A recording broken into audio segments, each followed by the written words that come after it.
दर्शनासाठी गोरक्षनाथ गडावर गेलेल्या वारकऱ्यांचा एक टेम्पो परतत असताना पलटी झाल्याचं वृत्त आलंय। श्री क्षेत्र त्र्यंबकेश्वर पंढरपूर पायी दिंडी सोहळा सोमवारी डोंगरगड इथं मुक्कामी आलेला होता। यामधील एक पिकअप दर्शन करावे या हेतूनं गोरक्षनाथ गडावर पोहोचला।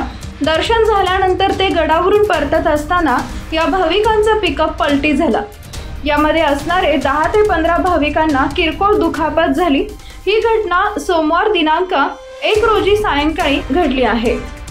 श्री क्षेत्र त्र्यंबकेश्वरहून पंढरपूरला निघालेल्या श्री संत निवृत्तीनाथ महाराज पालखी व दिंडी नगर तालुक्यातील डोंगरगड इथं सोमवारी दिनांक 1 रोजी मुक्कामी येणार होती।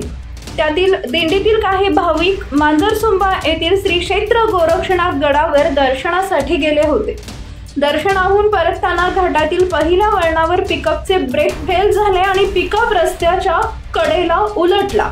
या घटनेची माहिती समजताच MIDC पोलीस ठाण्याचे सहाय्यक माणिक चौधरी, गावातील ग्रामस्थ सागर कदम, विक्रम कदम, सागर वाघमारे आदींनी घटनास्थळी धाव घेऊन जखमींना तात्काळ उपचारासाठी नगर जिल्हा शासकीय रुग्णालयात दाखल केले।